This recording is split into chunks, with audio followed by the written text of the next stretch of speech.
Montana Territory, October 1879, the wind howled across the dry prairie, slapping dust against the side of the weathered barn where Kellan Kade had just finished stacking the last of the firewood.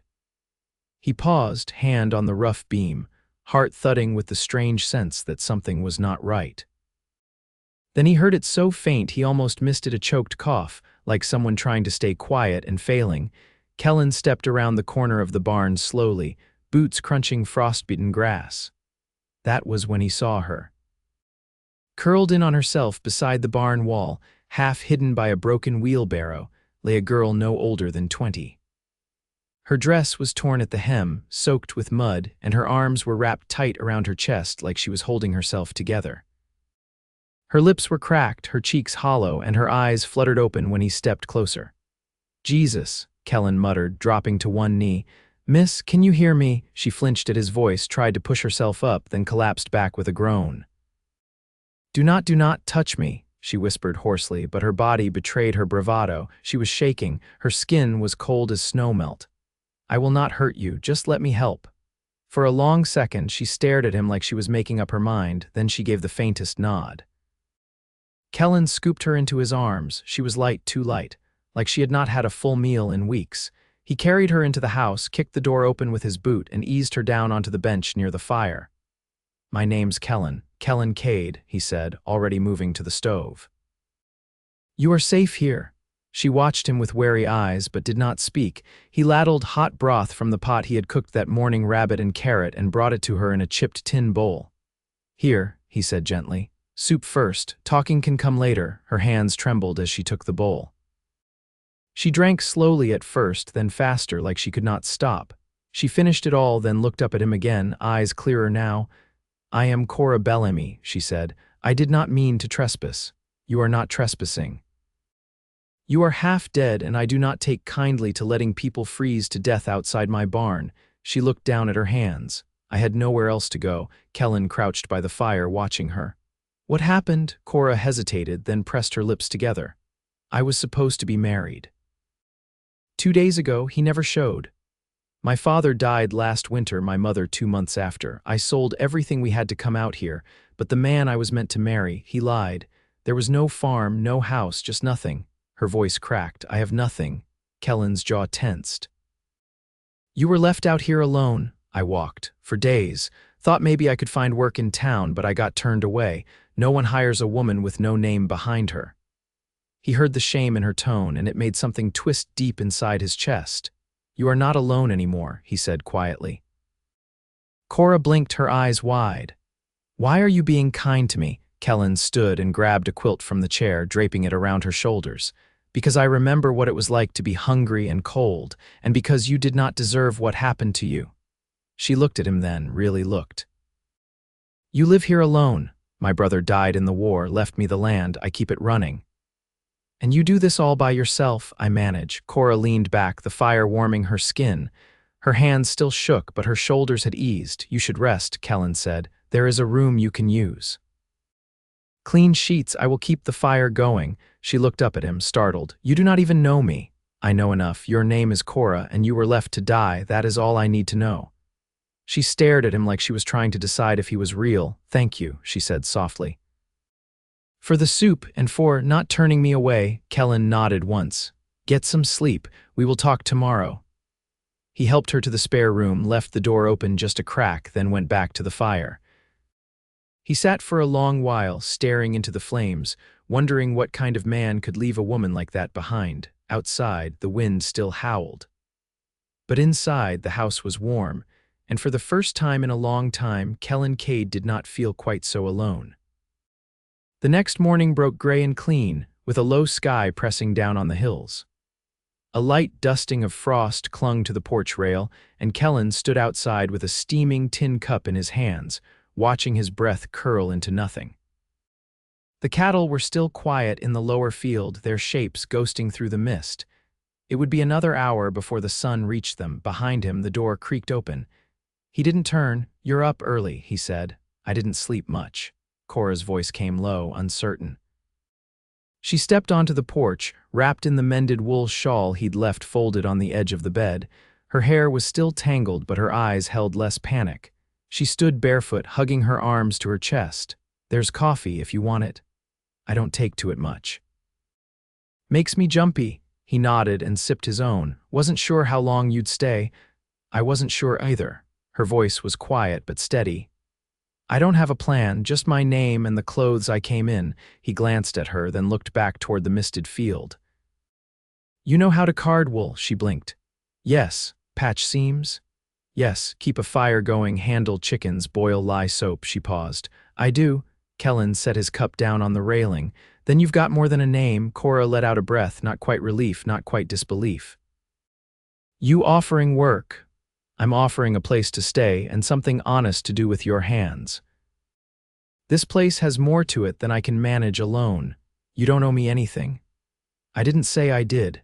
She stepped down from the porch onto the hard, packed earth, squinting toward the line of cottonwoods beyond the house. "It's colder here than I thought Montana would be. It'll get worse before winter settles. You'll need boots." She looked down at her bare feet. "I'll earn them." "I know." He walked toward the shed, grabbing an axe from the hook on the wall. "I'll be splitting fence posts by the creek. If you're up for it, the chicken wires come loose behind the coop. Could use another set of hands. I'll find a hammer." She turned back inside and he watched her go. She moved stiffly, but her spine was straighter than the night before. There was something in the way she took the porch steps that told him she'd worked for everything she'd ever had. By dusk, the wire was secured and the last of the broken boards had been nailed into place. Kellan returned from the creek with sap on his palms and a pine chip stuck to his boot heel. He found Cora near the stove, sleeves rolled up, her face damp with heat as she stirred a pot of beans. "I took what was left in the cupboard," she said. "Hope you don't mind." "I don't." She ladled the beans into 2 bowls and set them on the table. Her hands were red from scrubbing, but her eyes had lost their hollow look. They ate in silence, the kind that didn't need filling. Afterward, she stood with her hand on the back of the chair. "I can sleep in the barn if you'd rather. You'll sleep in the house." She hesitated. "It's not proper." "I haven't done much in my life that counts as proper. You'll keep the room. That's settled." She didn't argue. Instead, she walked to the window and looked out into the dark. "There's no one coming for me." "I know." I thought he'd write or send someone. "Even just a telegram." Kellan didn't answer. He said we'd have a parlor with a piano, that he wanted 5 children, that he'd built a house with green shutters. Some men say things they never mean to make true. She turned then, her face unreadable in the dim light. "What kind of man are you?" "I don't make promises I can't keep." She nodded once, then picked up her empty bowl and carried it to the wash basin. The room settled into quiet again, save for the wind brushing against the shutters. Later, Kellan sat by the hearth, sharpening one of the draw knives. Cora passed behind him on her way to the small room, pausing with her hand on the doorframe. "If I stay," she said, "if I work, I'd like to earn more than shelter." His hands stilled. "What do you mean?" "I'd like to learn how to keep books, maybe handle the trading if you go into town." "I'm not just a pair of hands." He looked up at her, and for the first time her chin lifted like she was daring him to say otherwise. "All right," he said. "We'll start with the ledger in the morning." She nodded and stepped inside, closing the door gently behind her. The fire cracked low. Kellan leaned back in the chair and watched the last coal fall apart into ash. Something had shifted, quiet as snow on a fence post. It wasn't just the house that felt fuller. By mid-November, the wind carried the bite of true winter. Snow hadn't settled yet, but the sky held the heavy gray of a storm waiting its turn.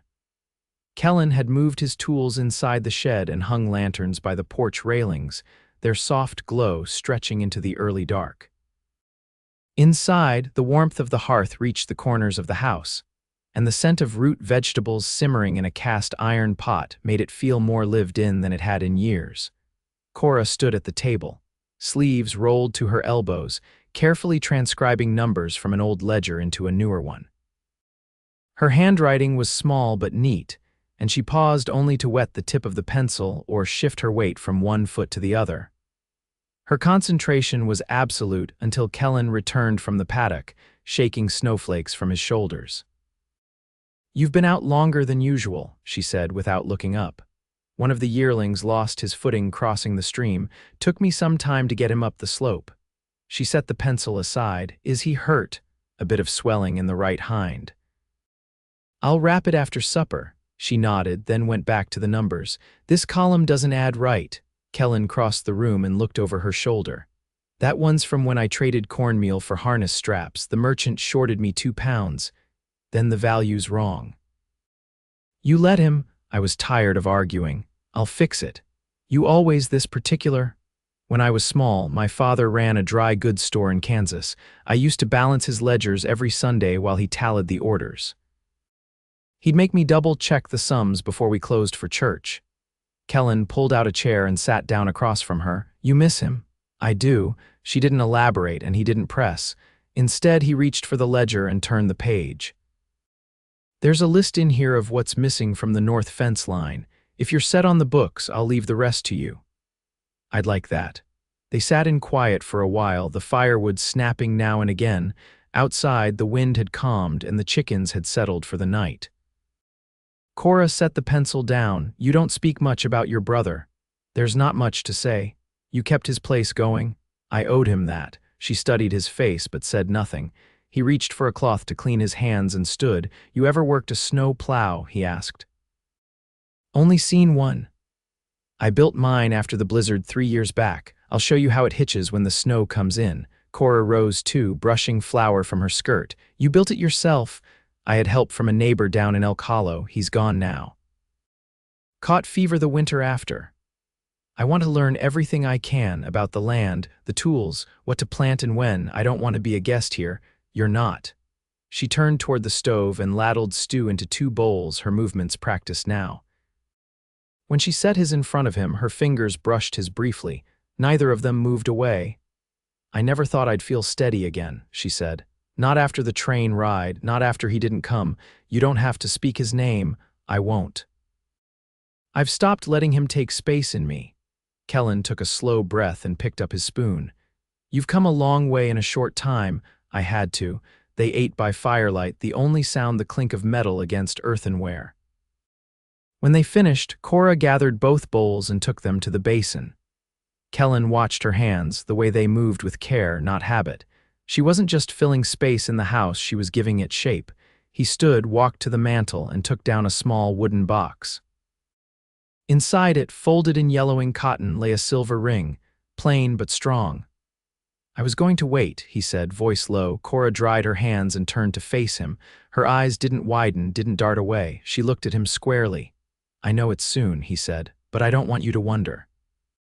About your place, about what this is. She stepped toward him slowly, like she was testing the floorboards. I won't be left again, she said. If I say yes, it's because I mean to stay. I've made up my mind. He opened the box, held it out. I'll build you a better room come spring.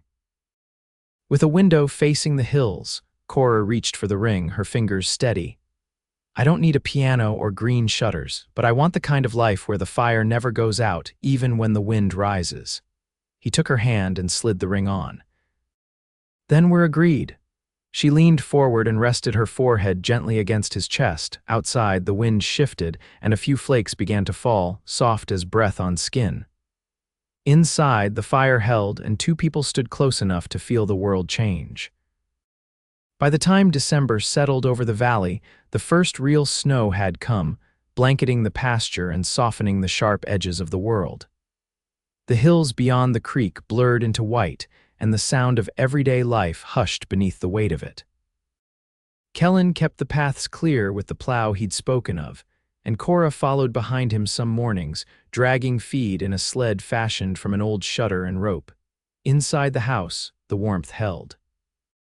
Cora had taken to rising early, her footsteps quiet as she moved through the kitchen, setting dough to rise or stitching torn seams by lamplight. The rhythm between them had settled into something unspoken but sure, like cart tracks worn into frozen ground familiar, steady, good. One evening, as the sky dimmed into that deep violet that came just before nightfall, Kellan came in with his coat stiff from cold and a dull ache in his shoulder from splitting kindling. Cora was kneeling near the hearth, coaxing the fire higher with pine cones saved from the autumn windfall. She turned as he shut the door behind him. You were out longer than usual, she said, brushing her hands on her apron. Mule slipped on the ridge, had to walk the last half-mile back. She crossed the room and reached for his gloves. You should have sent word with the boy from the next property. He still brings you salt, doesn't he? Only when he remembers, Kellan said, easing onto the bench near the stove. I'm all right. Cora didn't answer right away. She took the gloves, laid them near the fire, then knelt to untie his boots. He watched her in the quiet. You never ask for help, she said, tugging at the laces. Not once since I came. You never offered before now. I have, just not with words. He studied her as she stood, her jaw set with something close to frustration. I didn't grow up around men who trusted women to do much outside a kitchen, she said, but I've had to do plenty when no one else would. I don't want to be kept out of the hard parts. I know that now, she folded her arms. Then let me be your partner in all of it. Not just the parts inside these four walls. Kellan rose, his hands still raw from the wind. There's a trapline I check every third morning, runs along the edge of the timber. I was going to wait until spring to show you, but if you're willing, I've skinned rabbit before, she said. And I can keep pace, he nodded once. We'll go at first light. Cora stepped back toward the stove and lifted the kettle. You want coffee or tea? Tea, if there's any of that wild mint left. She poured 2 cups and sat beside him, her knees drawn up beneath her skirt. For a while they drank in silence, the fire snapping low. Then she spoke again. There's a piece of land west of here, she said. Beyond the ridge, past the cottonwoods. I walked there yesterday while you were mending the fence. The snow hadn't touched it yet. Just brown grass and a few sycamores. I know the place. I'd like to plant something there come spring, not just kitchen herbs, beans maybe, squash, something that grows deep. Kellan turned his cup in his hands. You thinking to sell what we don't keep? She shrugged, then smiled faintly. I was thinking it might be good to watch something start from seed, something with no history behind it. I'll help you clear the stones. I can manage that. He leaned back, the firelight catching in his hair. You planning to rename the place once it's yours? I hadn't thought about it. You should. Cora looked toward the window, where snow still drifted slow and soundless beyond the glass. Maybe I will. Later that night, with the lamps turned low and the wind rattling faintly against the eaves, Kellan brought out the extra quilt from the chest and laid it across the bed they now shared. He reached for her hand, rough against his, and she didn't hesitate. You warm enough? He asked. I am. You sure? She turned toward him, her gaze steady. I've never been this sure of anything. They lay quiet after that, the only sound the hush of breath and the far-off groan of the barn settling into sleep. Outside, the land rested beneath its heavy blanket, waiting for spring. Inside, the house held steady. And between them, something patient and strong had taken root. By late February, the snow began to loosen its grip. The path from the house to the creek darkened with thaw, and the air no longer bit at the lungs the way it had in deep winter.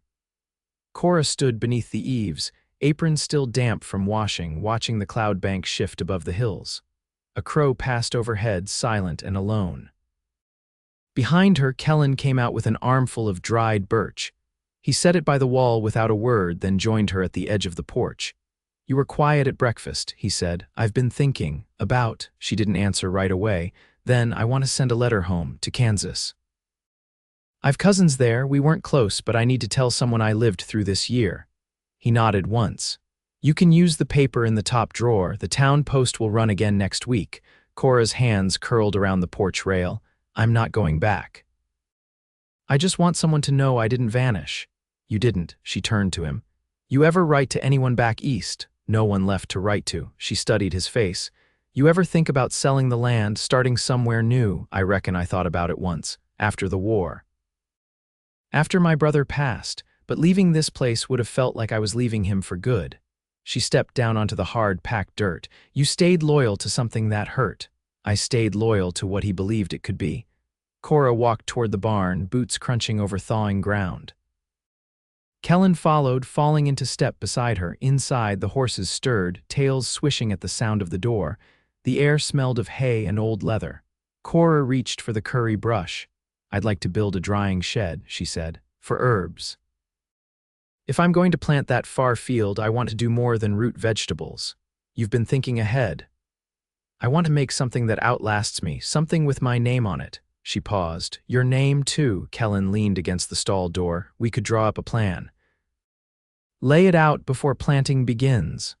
I already started, she said, pulling a folded sketch from her apron pocket. Didn't want to show you until I was sure it wasn't foolish. He opened it carefully.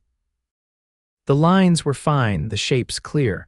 A long, narrow shed with windows along the western wall and a vented roof for heat to escape. She'd marked sun patterns, drawn symbols for shelves and hooks. You've got a good mind for design, he said. I watched my father build his store from the ground up. I used to sit out of the way and copy his measurements while he worked. Kellan folded the paper and handed it back. We'll build it when the ground softens. She looked down at the brush still in her hand. I used to think a woman had to be chosen to have a place in the world. Now I know better. You chose yourself. I chose us. He stepped closer, close enough to see the faint freckle at the corner of her eye. You ever regret not turning back when you reached my barn? I regret every mile before it. He rested his forehead lightly against hers. You're not just part of this place, you're what makes it feel whole.